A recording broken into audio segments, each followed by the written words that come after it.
Hi, I'm Ken.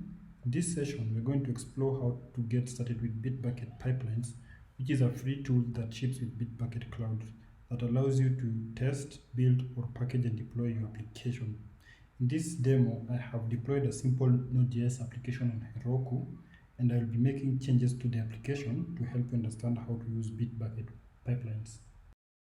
If you have an existing repository that you'd like to add BitBucket pipelines to, what you need to do is to create a new BitBucket pipelines file and then commit it like this.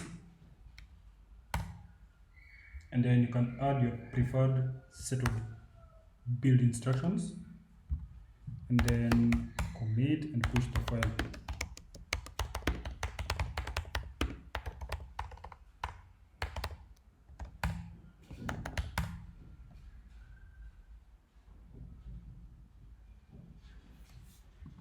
Now, after pushing your file,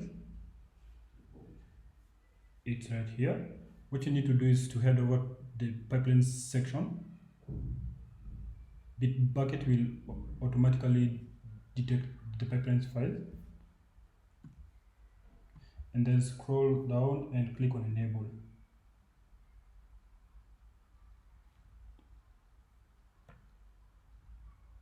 And after that, BitBucket pipelines will try and execute the instructions as per your pipelines file.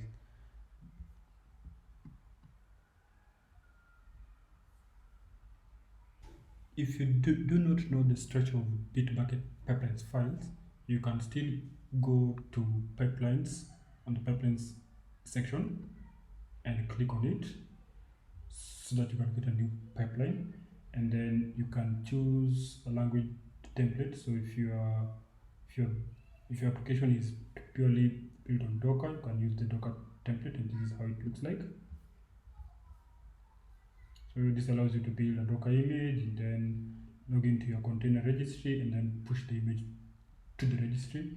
If you're building on Java and using the Gradle as a build tool, you can pick a Gradle build tool template right here. And then for PHP and for other languages as well. So maybe if you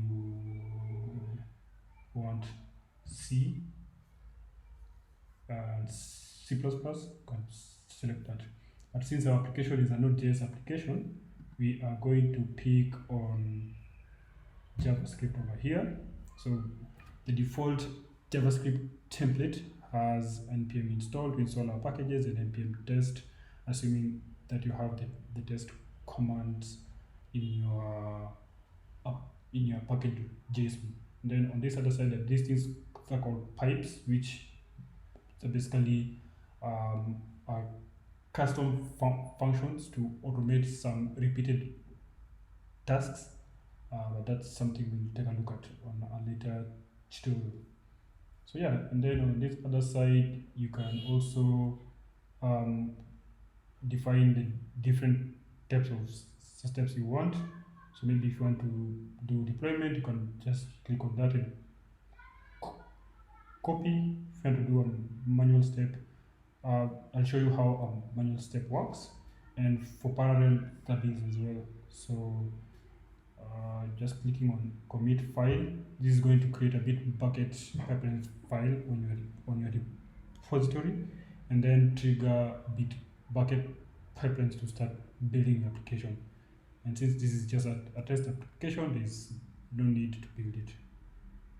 So we can just stop the application from building. Alright, let's dissect our pipeline file and view the various build outputs and side effects. Our pipeline file is composed of the following sections: the options, the image we're going to use, and the pipeline contexts. Now the options, we have set the maximum time for the build to be 10 minutes. Any build above this time period will be timed out and failed. Then we have set Docker to be true, so this means we're going to use Docker along our pipeline steps. Now the base image we're using is Cypress. Cypress is a test suite, and the base image has functionalities and packages which are required to run a proper test. Now, in the pipelines section, we have defined several contexts, and here we have defined 3 of them. That's the default context, the branches, and the pull requests. So the default context is run when none of these contexts are matched. So if in the branches section no code was pushed against the master branch or in the feature branch, we're going to run this context. If it was not a pull request, we're going to run this context. So this is a very great way to implement a catch-all, and it's useful maybe if you don't want any weird thing to pop in your code, maybe an accidental deployment to happen. Maybe someone pushed against a branch which is unknown, and you don't want an accidental deployment to happen. Now let's take a look at what happens in the branches context. So we only have two the conditions to be met. We have what is pushed against the master branch and what is pushed against the feature branch. In the master branch, we have a set of 2 sequential steps, and sequential steps are atomic in that if one fails, the proceeding step will not be executed. So if check for vulnerabilities failed, we will not execute push to Heroku, but check for vulnerabilities might pass and push to Heroku might fail. Now we go to the feature branch. Any code which is pushed against feature, so maybe it's feature /home, feature /test, feature /another test, this set of steps will be executed in parallel. So maybe if we pushed code to, let's say, feature test, we're going to execute this build command and get coverage report command at the same time. So this is basically useful in cases where the results of one step do not have effect on the next step. So maybe, but this is a bad example in that tests you need to get the coverage report of a test, but since we're not really executing any serious command here that gets coverage report, it is safe to have it this way. So let's actually take a look at what is happening in this section. Something I'd like to draw your attention to is this trigger manual section over here. So this means that this push to Heroku registry command under here needs human intervention to be executed, and we will see it in action. So let's switch over to our pipelines and let's take a look. So we'll start with what happens on the feature branch. Let's see, we have commits against feature here. Let's take a look at it and give it some time. So build command and get coverage command, you can see they have a loop over them. This means that they are executed in parallel, so you can have as many parallel steps as you want. So if we go to the build command over here, you can see it runs our test in our CI environment. So all the tests are run and they pass. Should be here.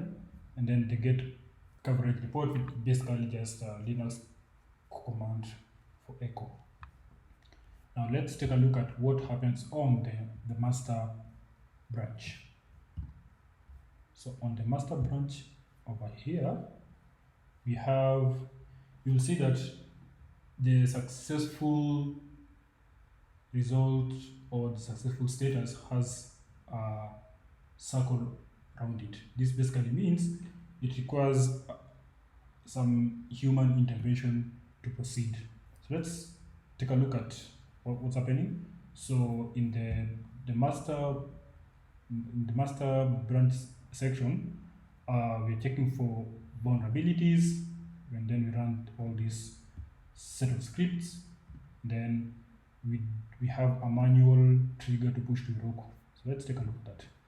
So we install Snipe, authenticate, and then we do sneak test, and then if everything is okay, the build will be turned down, and then push to Heroku has not been executed because it requires human intervention. This is where I click run. Now that takes us to another very interesting step or feature definitions over here.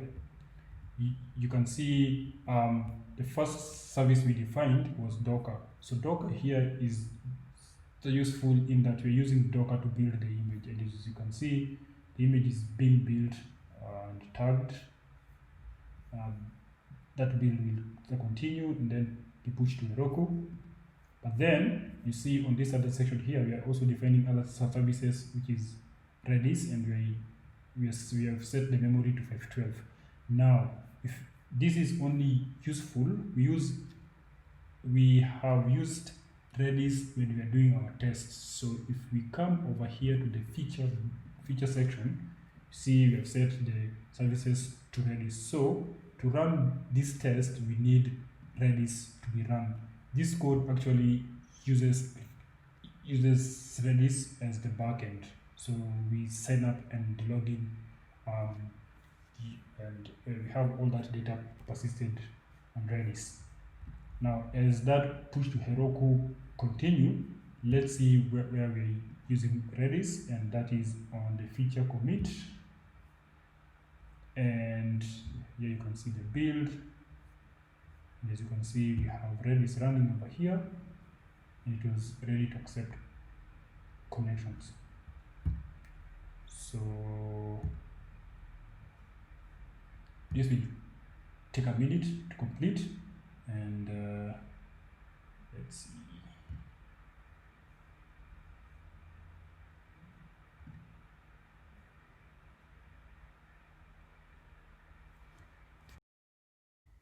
And now, one thing about our app is that we do not have a home page. So the home page is pretty blank, so it's very difficult to actually tell someone what to do.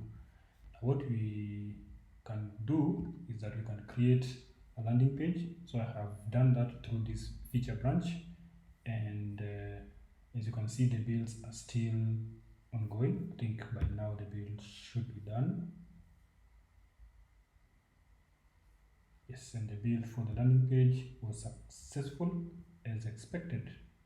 And now what we want to do is to test this section we had over here on how we define the behaviors for the pull request context. So here we're going to test for vulnerabilities and link the project. Here we just check if the code is properly formatted. So I'm going to create a pull request, and I can do that from the branch. Create the pull request, and maybe I do not want to close the branch, so create it. So what will happen is that when the pull request will be created, pipeline will be triggered. So we can see that it's a branch behind master. Let's see what's happening. Merge.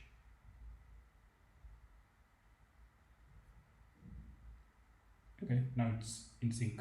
Nice. So yeah, so now in the pull request context, we have one running. So as the pull request, this is the pull request. So in the pull request, what we need to do is just to test for vulnerabilities that lead to the project, as we have over here.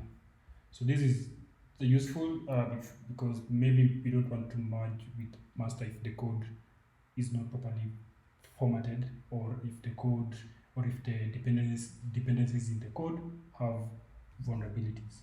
Now, while that is happening, it might take a minute or so.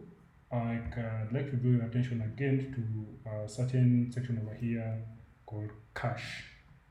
So in this section, we are defining labels for cache as npm and CPS. As you can see up above here, we also had a label for node. So what caches do is that maybe the dependencies for Cypress might be big, or the node modules might be very, very big. And then if these packages are big, it means our builds will take a very long time to execute. So what we want to do is to cache them. Basically, if we need them, as long as they're not very old, if we need them, we can just pull them from the cache and then continue executing our steps.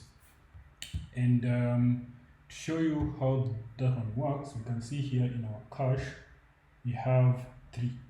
So we have npm, so basically we are caching everything inside the root directory for the user, root directory.npm, and then we have for modules as well, and also we have for Cypress. And we just hover over that so that you can see it, Cypress. Now, if you feel that the cache are getting stale, what you can do is that you can delete them.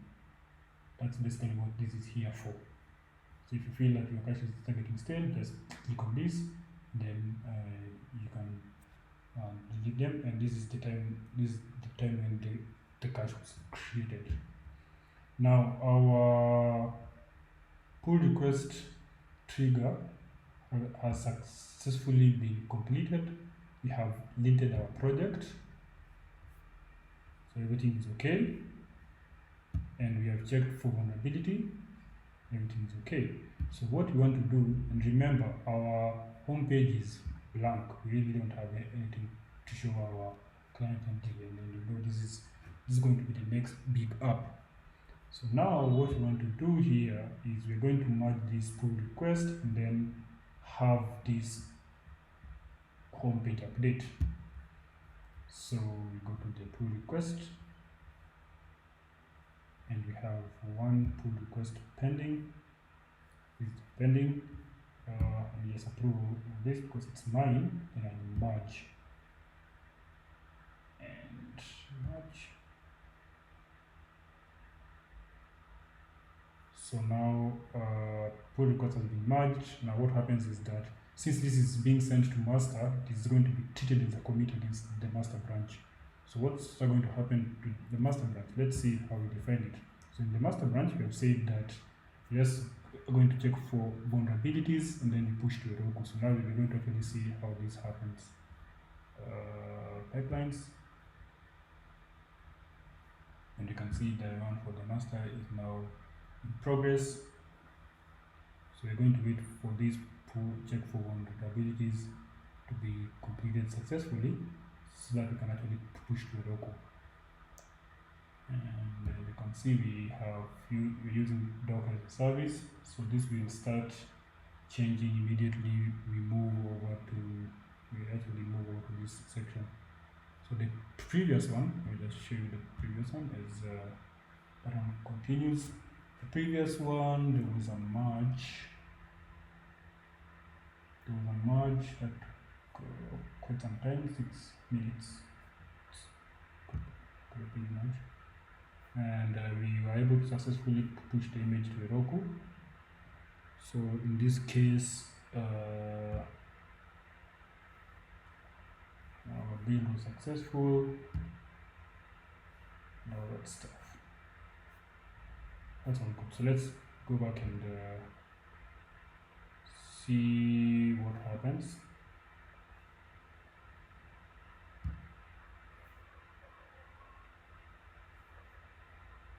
Should be quick.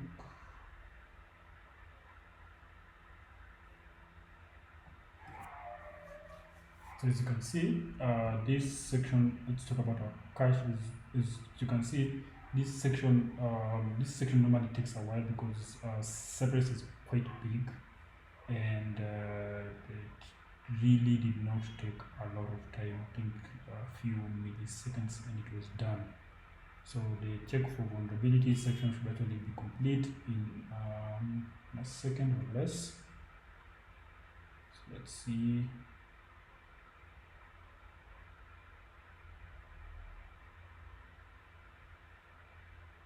And that is fine. Yep, that's it. So let's cache is up to date. So here we are now here. So this is where we're going to push to Heroku. When I run this, now we're going to call Docker,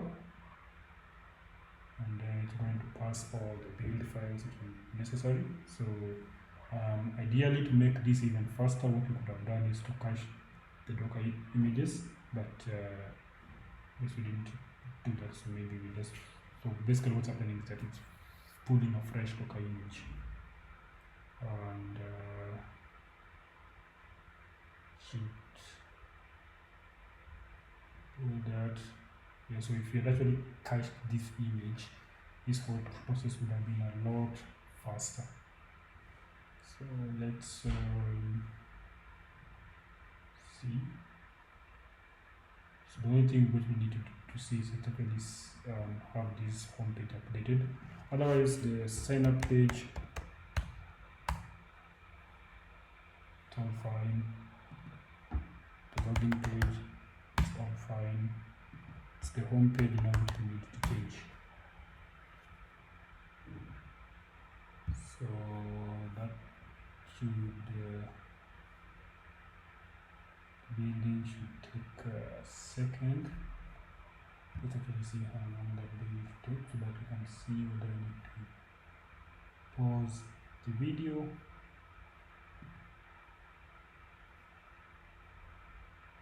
Takes about 3 minutes.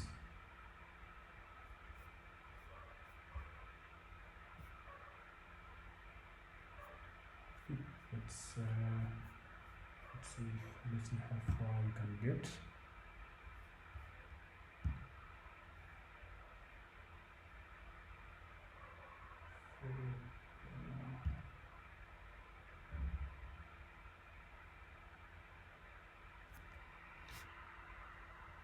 We'll just pause the video here and then we come back when the build is done.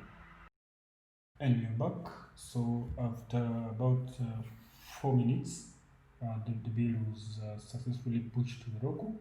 Now what we need to do is do the update, which is a quick Heroku release.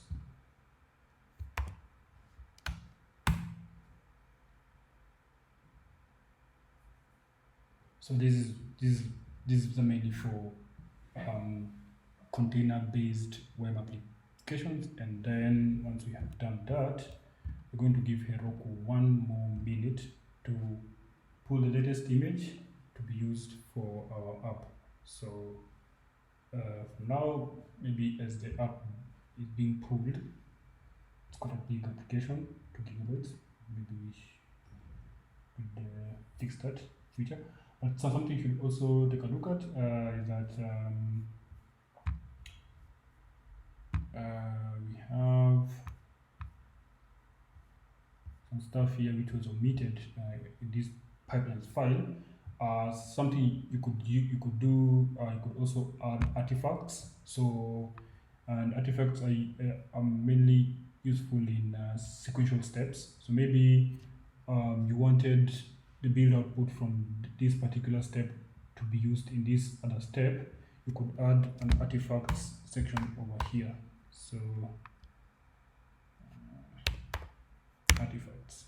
So for example, for this is a Svelte and a SAP application, what we could do is you can add what's inside SAP directory. So just add it there. Then what this means is that if you wanted to use whatever is inside this particular directory, you can use it in the next step. So this mainly helps you in that you don't have to rebuild, actually get the new artifact in this particular step. So it actually makes your pipeline a bit faster. So I think Heroku has finished pulling the latest image, and as you can see, we now have a very nice login page which have some links. Yeah, takes that here, and yep, now have a very nice application, and we're now ready to ditch our businesses. Great. I hope you found this tutorial a bit helpful, and yeah, happy coding.